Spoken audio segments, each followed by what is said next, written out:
Good morning, everyone. There's lots of seats up here in the front. Can come on up. Join me up here.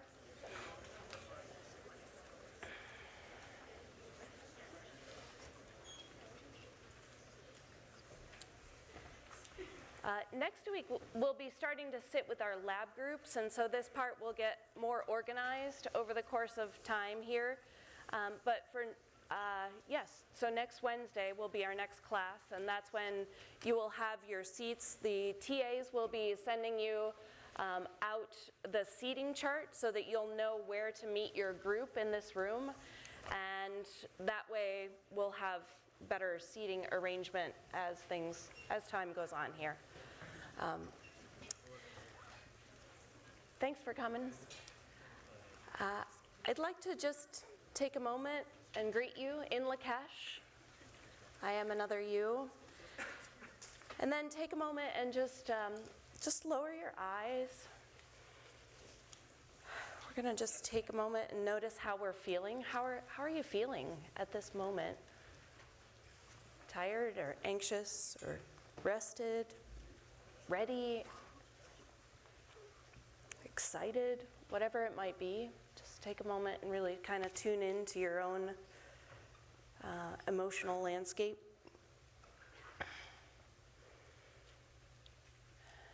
And then expand your lungs with a nice big, that deep kind of belly breath we talked about on Monday. A slow breath out. It's nourishing to take those breaths and then naturally let your breath go out again. And then if you can consciously release any tension that you're carrying as you take that breath in, use it to kind of relax that tension. And then on the out breath, just release. So nourishment on the in-breath and release on the out-breath.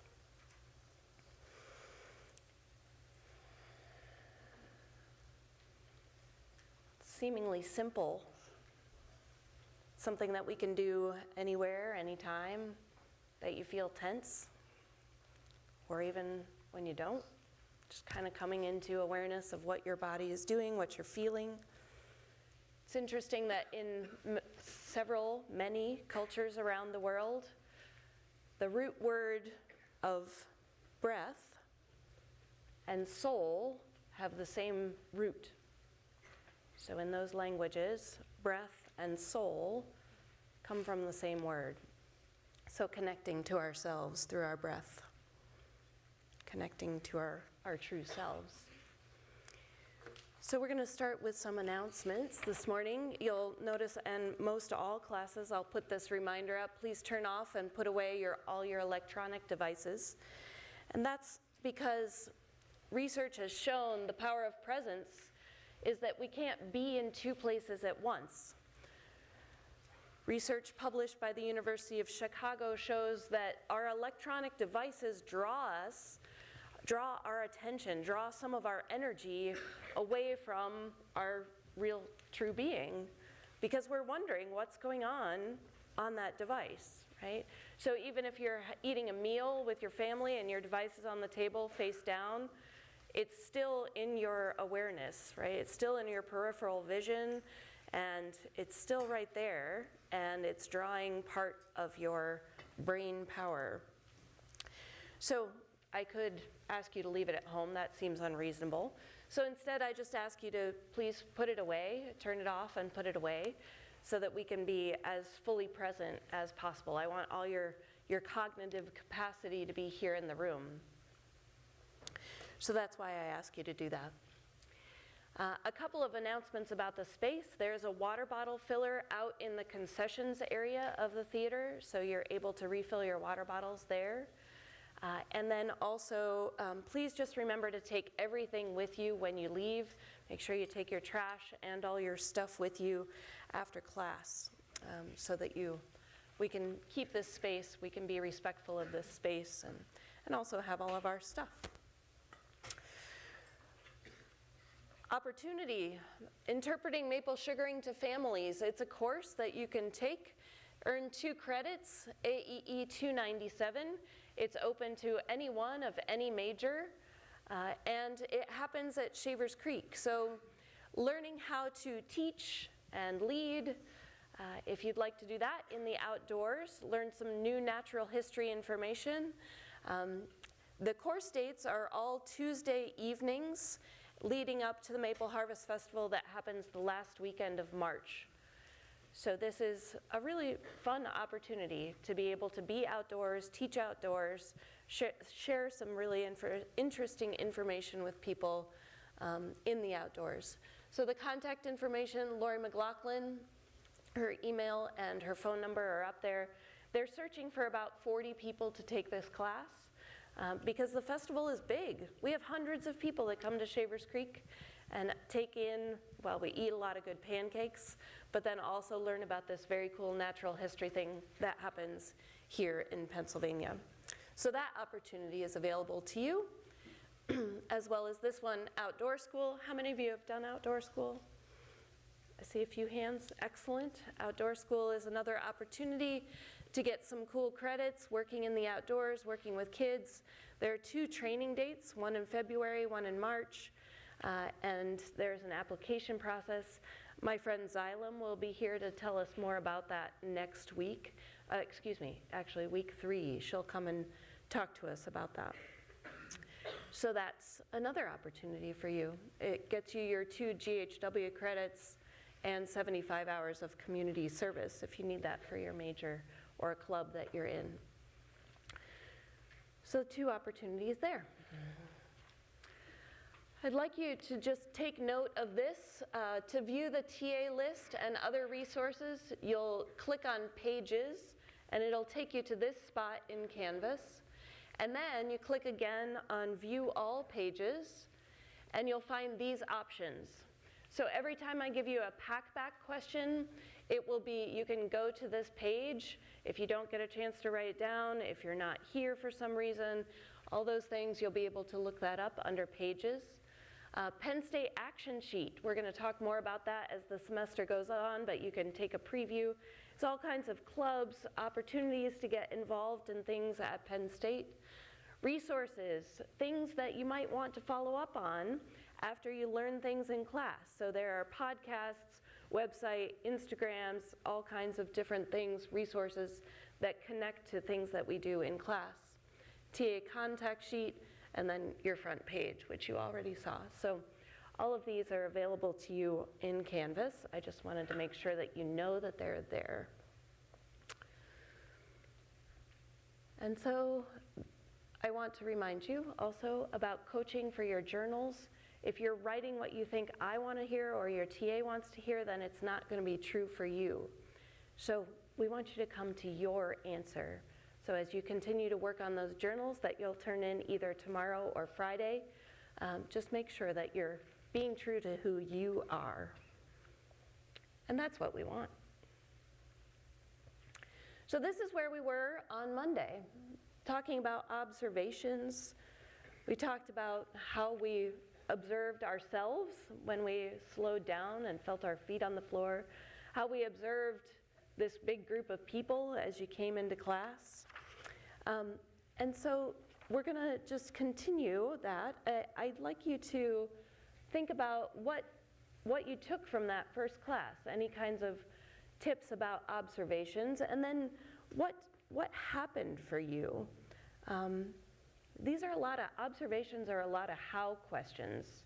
How do I feel? How do I act when I feel that way? And then what do those actions lead me to do? How is it all connected? So it requires that slowing down sometimes to make those observations. And then it can lead us to this deeper understanding, this place of deeper understanding, which is pretty exciting. We often say it's seeing with new eyes. So we did these, like seeing ourselves with new eyes, seeing each other with new eyes, this big group of people, seeing college with new eyes, seeing Earth with new eyes. So I'd like you to turn to your neighbor and talk for a moment about what happened for you after class. Did you make any different observations, make any different connections, after you thought about observation. So take a moment, talk to your neighbor. What happened for you?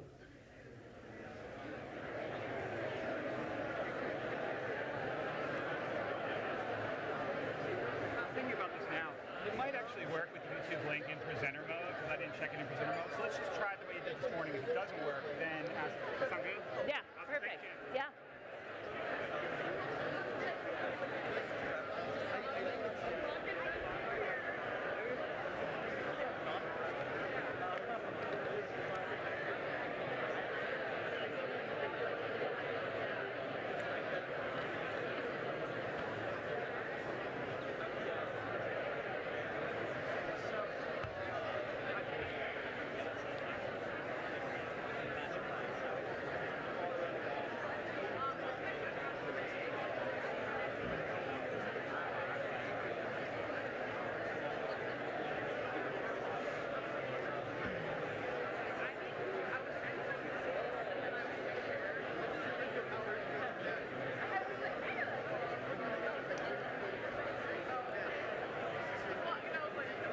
All right. Does anybody have any observations that connect to the class that you'd like to share? The microphones are out and available. Great, thank you. Hi, my name is Sophie, and just some observations I made is just like, just being more conscious of like my feelings and thoughts doing like my day-to-day activities. Like, I didn't change anything about my routine. I just tried to be more conscious of like my feelings and my perceptions. Sweet, thanks, Sophie. Nice. Any other observations?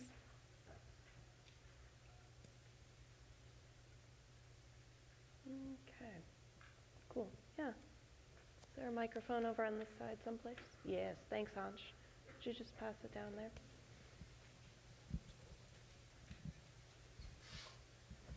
Hi. I left the class feeling pretty liberated, you know? I mean, it was a very just like calming and almost inspiring moment for me.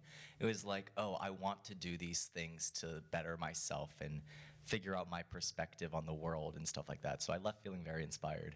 Oh, that's a neat observation and feeling. Awesome, thanks. I'm glad.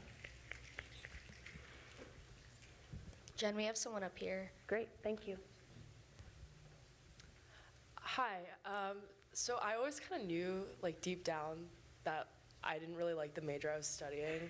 And literally after the first day, like those thoughts just like kind of resurfaced, and I was way more accepting of it. I still don't really know what I'm doing, but I think I'm just like looking at it in a completely different way. And I wasn't really expecting to like get as much out of this class as I already have, and I've just been telling everybody, like, you don't understand, like, I'm learning so much about myself, and everybody's like, that's so hippie, like, shut up. Totally. And I'm just like, I don't, like, nobody really understands it, I think, until you take the class, but yeah, I've enjoyed it so far. Fantastic, thank you. And you don't have to know what you're doing, like, nobody, you don't have to know what you're doing. That's cool. It's kind of cool not to know. Yeah. Awesome. So observations can be really powerful. That's really beautiful. Thank you all for sharing those things. We're going to take it to the next step. Sidewalk experiment, a self-study, right? So imagine yourself walking on Penn State's campus, and it's this kind of foggy, kind of mysterious, kind of mystical morning, and you're headed to an early morning maybe session at the gym, or maybe a class or a meeting or whatever, and in that fog you see somebody walking toward you. Okay, this happens all the time. We walk past people, and what do you do in that moment? Like, you're the only two people on the sidewalk in this moment. Do you suddenly pull out your phone and like look down and look at it, or do you like pretend you're like looking at the trees in the distance? Or do you say, hey, good morning, isn't this an amazing morning? What do you do in that moment? And how do you choose what you do, right? And is it that, you want to be seen or that you don't want to be seen? You know, is there something about, do you feel worthy of being seen in that moment? Is that why, you know, the inclination is like, oh, I'll just pretend I'm doing something really important on my phone at this moment? Or by greeting that person, you know, what we choose to do in these very small moments creates culture, right? It creates who we are. It creates connection or not. It might even create disconnection. So we as humans are made for connection. Think about how our bodies are structured, right? We've got these forward-facing eyes, so we can make direct eye contact.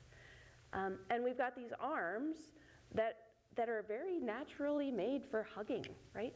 We are constructed in order to hold each other close. We are constructed for connection. About 300,000 years ago, there were 5 species of human beings. We are the only species of human beings that survived.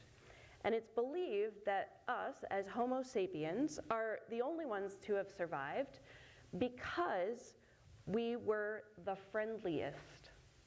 There's lots of research being done on this. You know, it could have been that we survived because we were the mightiest warriors, but that's not necessarily true. The Neanderthals were much mightier warriors than we were, and they didn't survive.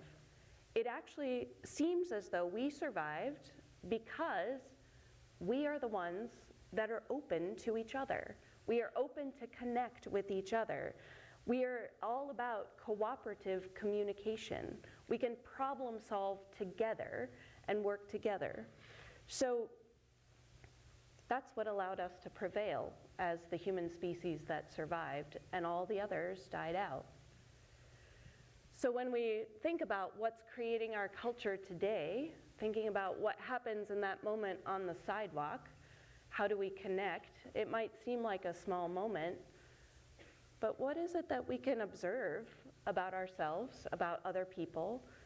And then it begins that our observations begin weaving in with these cool questions, right? And that's the scientific method at work. Think of people that you know are curious. Think of people you know are curious. Okay. Filled with questions, asking good, deep questions. They might marvel at things. The people in my life that I can think of they seem really alive. They seem really energetic. They seem engaged. They seem like they're, you know, kind of get a high on constantly learning. They're being curious. Maybe this is you. Maybe there's some of you in this room that feel that way about the world and about yourself, about other people, like that curiosity. Or maybe it used to be you. I feel like sometimes we've lost this. So how many of you, when you think of somebody that's curious, how many of you think of somebody under the age of 12? Some hands going up. And how many of you think of people that are over the age of 70? Some hands going up. And so I feel like there's some place in there that gets lost, this space in between those ages. My son Henry, he's my middle son, when he was 3, all he said was, why? Why does that happen? Why is it possible that, he's an extraordinarily curious human being. So Henry and my oldest son Isaac and I were in the truck riding with a friend going to a picnic. And Henry, we were passing by rocks, you know, these rocky kind of cliff sides and we were passing by farmland, and Henry was looking out the window and just constantly question after question, and we were, you know, answering and laughing with him as he was learning these things. And about 7 miles into the 9-mile drive, the friend that was with us said, if you ask another question, I think I'm gonna explode. And my heart was absolutely broken. Henry was being Henry in the deepest way possible, and curious and learning, and that person shut him down. And I don't hang out with that person much anymore. Just sort of was telling about how they believed about the world, and how they believed that children should learn, and I was stunned. And so children need that curiosity, and in fact, we all can thrive on that kind of curiosity, figuring out things that we don't understand. So that ties into the fact that we are this human being species that survived, right? Oh, I wonder if there's water over that hill. I wonder if this will be a good campsite. I'm curious about where we're going to find food. What makes for a good settlement? Who are we going to encounter? What animals are going to be there? It's that curiosity that has helped us to become what we are today, right? In all kinds of ways. Curiosity is our human superpower, for real. So in our traditional school culture, the teacher is the expert, and the student is the empty bucket to be filled with the answers. So instead of letting students direct their own learning, in many cases it's this person that stands in the front, and they're the ones with all the answers. In this class, we talk a lot about this, the hero's journey. We'll look at it from this direction. The hero's journey is it's a major theme in many of our cultural works, right? The Odyssey, Star Wars, Harry Potter, The Lion King, Lord of the Rings, Spider-Man, Mr. Incredible, all these kind of stories, the movies that compel us are often, if not almost always, centered around this hero's journey.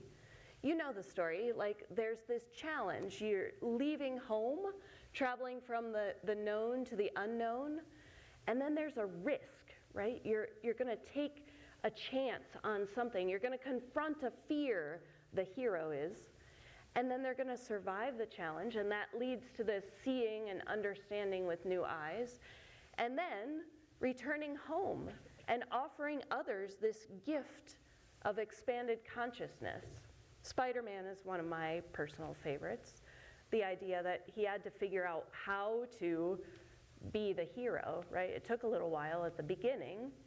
Maybe he can use his skills and be just like this tough fighter guy in the ring, but that didn't make sense. And so then he started experimenting with how he could use this new superpower for good. So now, who do you think of when you think of a hero? You can, if you have your journal open there to page 9, you might jot down your hero. Might take a note about the hero's journey here. So who do you think of raise your hand if you want to share something about who do you think of when you think of a hero? Thanks, Anj. Hi. I was thinking that this could apply to like college kids, because most of us have moved away from home, and like we have fears that we're gonna confront, and then we like go through this cycle that we're gonna hopefully like get out okay. You will. Yeah. Yeah, that's great. Yes, you are all on a hero's journey. Isn't that a cool thing? We all are, in our own ways. The fears that we're gonna face, confront, the solutions that we're gonna find are gonna be unique to us. That's really beautiful. You're all on this hero's journey. There's a lot in this class about being on a hero's journey. Any other examples of heroes that you want to mention? Got another one. Okay, great.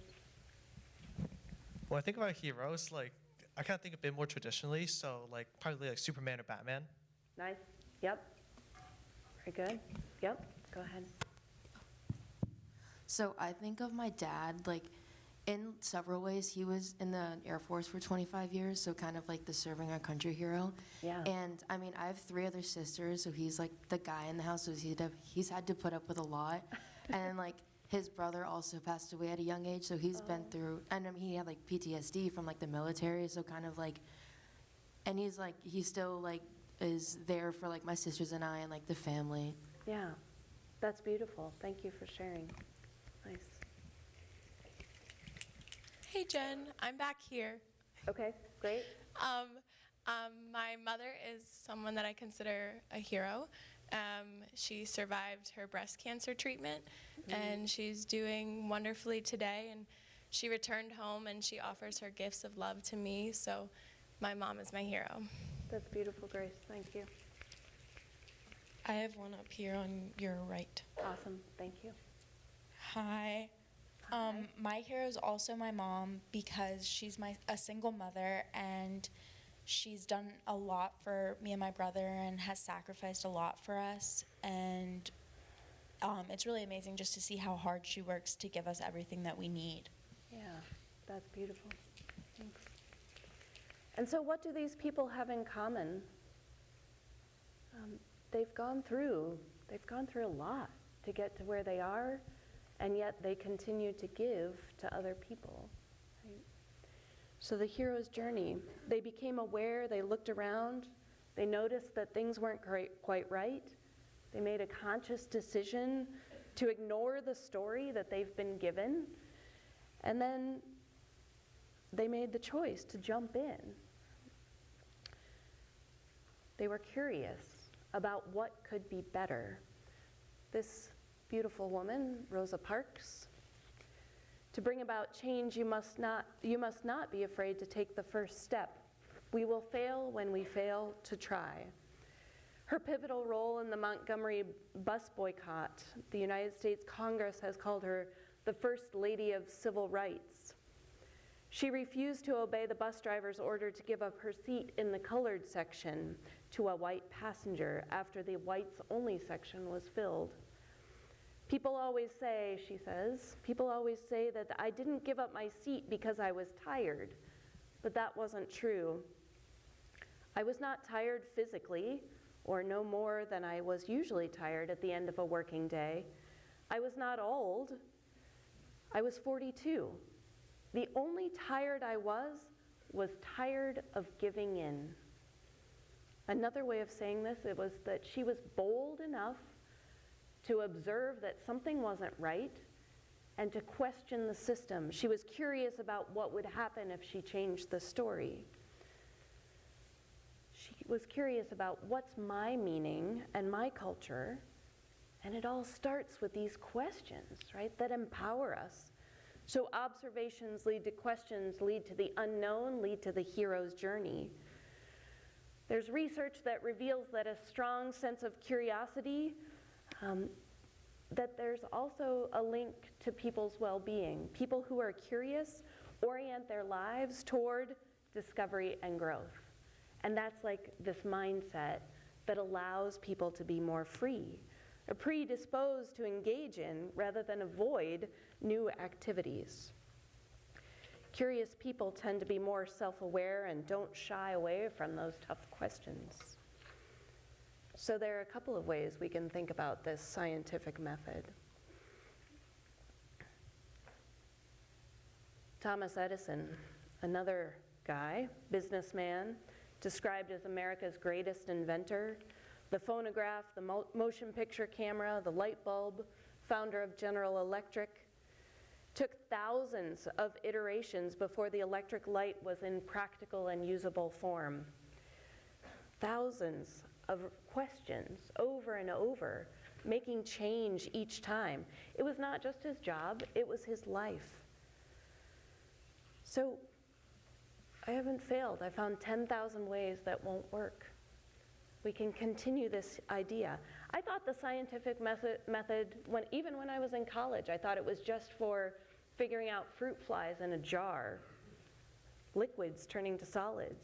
I had no idea that this was part of my everyday life. So curiosity is the catalyst for the scientific method and for the hero's journey. We use it all the time. There's this beautiful young lady, some of you might know, Greta Thunberg. She just turned 20. She's asking questions and pushing for change. She is on the hero's journey. We're going to see if we can get this video to work for you. Nope.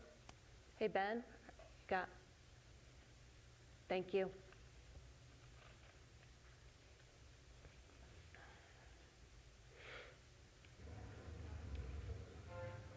I see myself as one out of millions in this movement.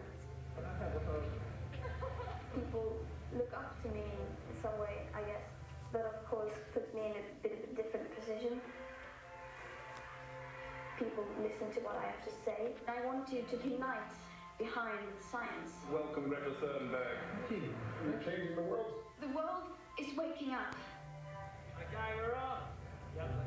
But I'm not a leader or the face of the climate movement. I'm just one of many faces. We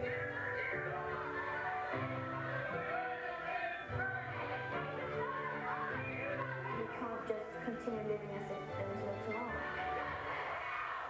Because there is a tomorrow.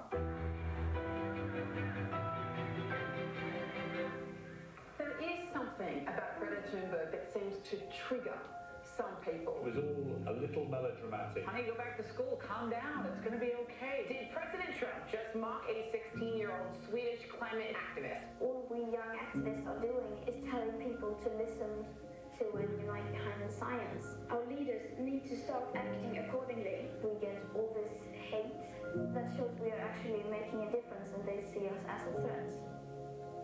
We often talk about these negative tipping points, things that we can't change. There could be also positive tipping points, like when people decide they have had enough. To lead what could be the biggest day of protest yet. Strikes she's inspired in the US and across the world. People are striking today in over 150 countries. The tipping point we are waiting for right now is that people will realize what power we actually have. The moment the one striker became two strikers, that was a big step. The biggest victory is that the general awareness has been increasing. I am not sailing mainly because I want to lower my own carbon footprint. If one person stops flying, then that sends a signal we are in a crisis. I think we need to spread that awareness right now. It is hard to be different sometimes. I have Asperger's, I'm on the autism spectrum, so I don't really care about social codes in that way. Many people see it as a weakness or a disease, but it's not. I have been very limited by my diagnosis in the past, but now I don't suffer from it anymore. I use it in a way that can take advantage of it. I think the hope right now is the people. We need to work together. In order to change everything, we need everyone. I'd like to tell my grandchildren that we did everything we could. We are the ones who are going to bring change. And we did it for them, for the generations to come.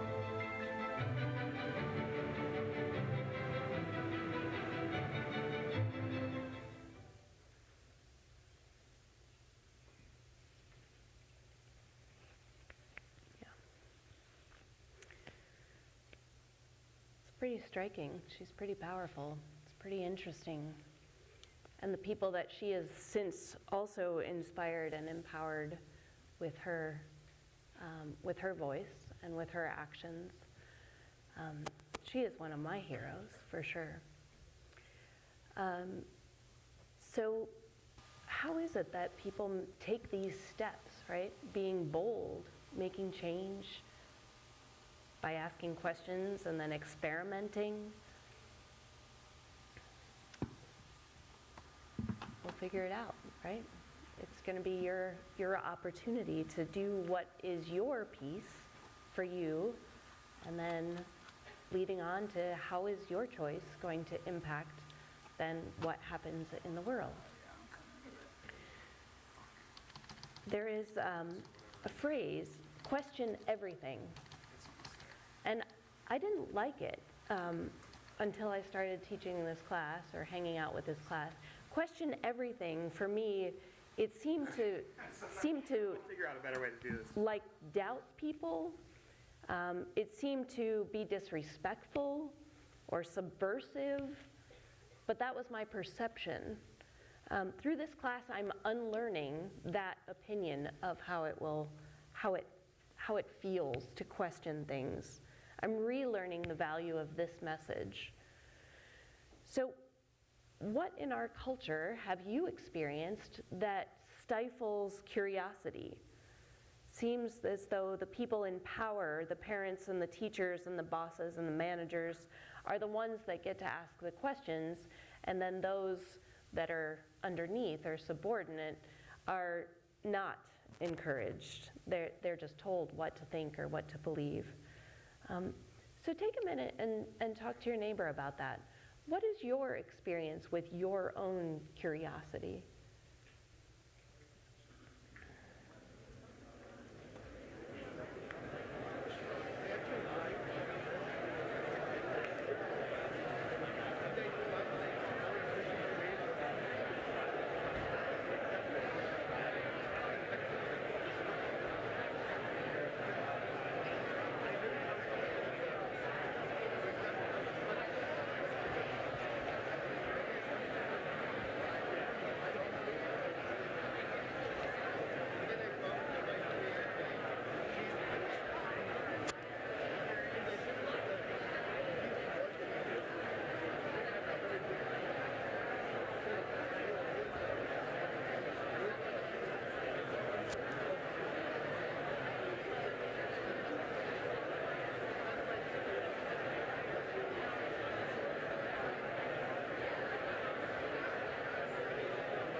Would anyone like to speak to this?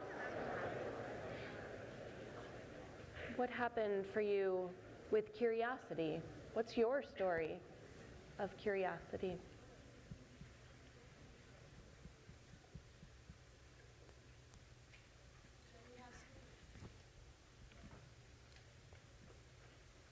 I always question like a lot of things, like if a politician or celebrity says something, I'm not gonna blindly believe it or follow it. If I see an infographic on Instagram, I'm not gonna believe it without doing research first. I'm very curious. I wanna know more about anything before I believe in it. Yeah, sweet.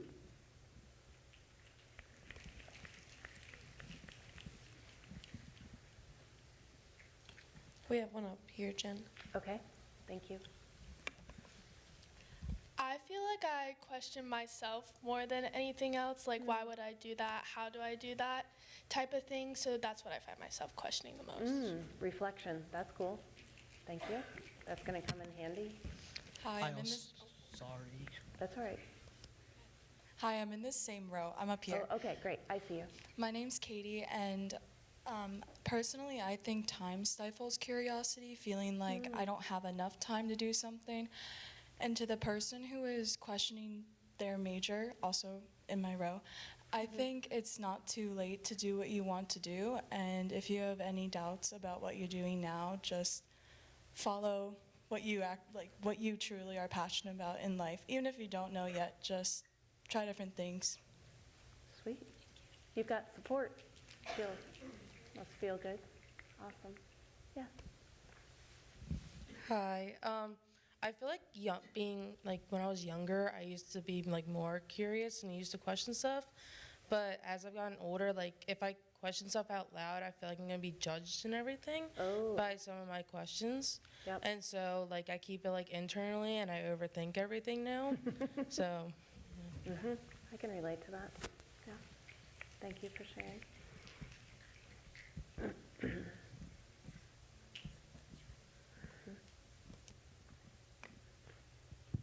So my dad always told me to, like, if I ever believe anything, be able to back it up. And I mean, with religion growing up, my parents never really forced anything on us, and they kind of just let us like figure out our own thing. And so I've kind of grown to believe in, like, because I'm an atheist, and when I was in 6th grade, we had to do like an argumentative writing, and I did Why God Isn't Real, and I had like a lot of research, and when the teacher was like editing them and giving stuff, like she didn't say anything and like glared at me. Oh. Yeah. Yeah. Stifle curiosity. Ooh. Yeah. We have one up here, Jen. Okay, let's go up here and then we'll come back down. Yeah. Well, when I was younger, one of the things that I questioned a lot was my faith. I grew up Catholic, and I always had a really hard time just, like, my parents would always just say, have faith, but that was kind of like, I don't know about that. That's kind of a lot to ask for. Yeah. So that was always something that I had a hard time with and questioned. And maybe still questioning. It's okay. It's good too. Hi, my name's Molly, Hi, Molly.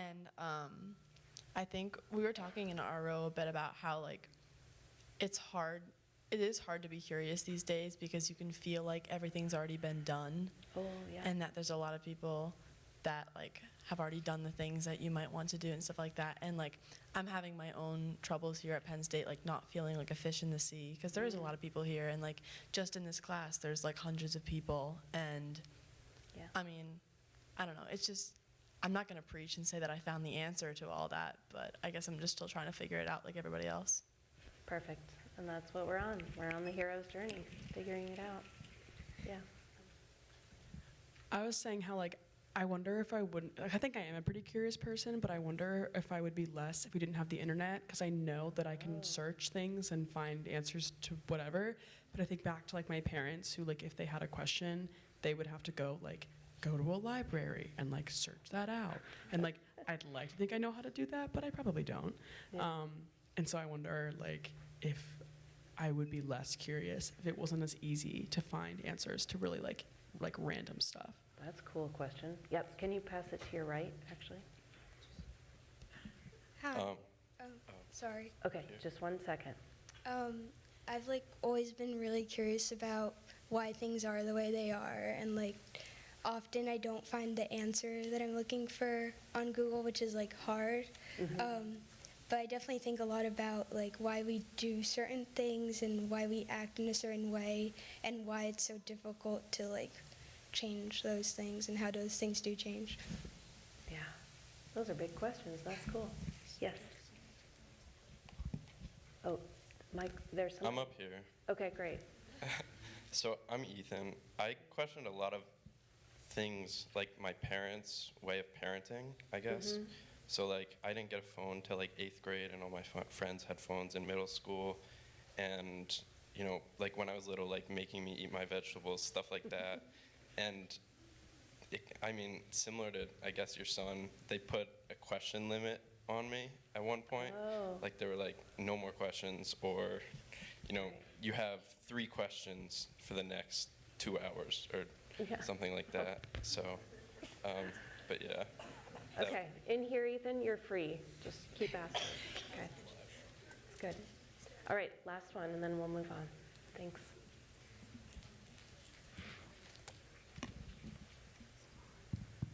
I'm like a really big instigator, and I love like annoying my parents and saying things that I know will bother them. And like, I love my mom, but like, she can be a little like headstrong in her opinions, and I think it's really interesting to think about like how we usually think of like younger people as being curious, but like older people not really. And I think that that comes with like an adult elitism, like, oh, I'm 50, I've lived 50 years, like I know what I'm talking about. And so like I came home from school, and like I'm an atheist, and I was like, oh, we're about to learn about evolution. And like I started talking about that, and like both of my parents are Christian, but my dad's more like open-minded, so he was like, oh yeah, like those are really good questions, and like there's a lot of discourse between the science community and like religion. And then my mom started crying because she was like, evolution isn't real, Paul, you're not a Christian, and she started like freaking out. But I feel like if you like, I think there's like a fear of questioning things that you think you already know, and like how scary it might be to like have to unlearn something you've known your whole life. Yep. But like I feel like you can't grow as a person if you don't like research and look into things that you claim you know so much about, because you might not know that much as you thought you did. Yep, thank you.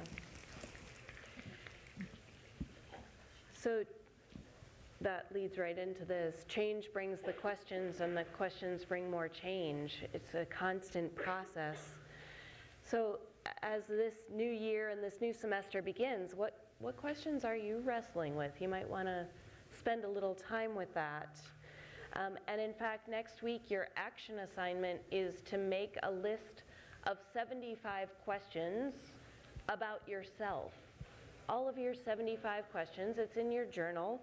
Your TAs will offer you some coaching around that. But just being aware that those questions that you have can be very powerful. I think we still have time. There's not, you don't have to be rushing, right? We still have like 4 minutes. So just being aware that, those questions can be incredibly powerful. And as I alluded to before, the quality of the question you're asking, or the type of question, so the what questions inform what's happening, what's going on, what, and the why transforms. So why did you choose to wear that jacket today? Why did you, it can sound really judgmental, but when you play with what kind of questions you're asking, you're going to get different answers from people. So going out into the world in the next, few days until we get back together again, you can play with this. Think about the quality of the questions that you're asking. I often walk into my kitchen and ask my kids, "How was your day?" And they go, "Good." Okay, great. It doesn't really lead to a conversation. So practicing how I ask questions can actually lead to more connection. The Latin curiosus means careful and diligent, inquiring eagerly. It can mean meddlesome, like you're saying, I like to push my parents' buttons by asking questions. It's also related to cura, which means to care. So learning about how to use this curiosity about things that we care about. How are your questions going to affect your relationships with yourself and with other people, with the world around you? So there's lots of power in questions. Does anybody have any questions that you want to ask me at this moment? About the class, about anything else? I'm always open to questions. I think that it's a very powerful way to get to know and connect with people. You might want to write down this quote. Sam Keen: "Nothing shapes our lives so much as the questions we ask, the questions we refuse to ask, or the questions that we never dream of asking." So here we are, back to the sidewalk experiment.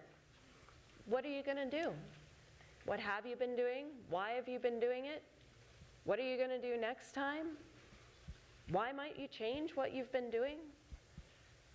Why do you wear your earbuds? Why do you use your phone? What's the path, your path? What is your hero's journey in this very simple sidewalk experiment self-study? I'll be asking about it next Wednesday when we get together. One thing I want to mention, if you're resistant to this sidewalk experiment, think about that too. Why don't I want to do that? Why does that turn me off? Why doesn't that work? So there's a lot. You can dig into all of this with your questions. So I hope that you have a beautiful time with your lab mates this week, and I hope that you have a beautiful day. I'll see you next Wednesday.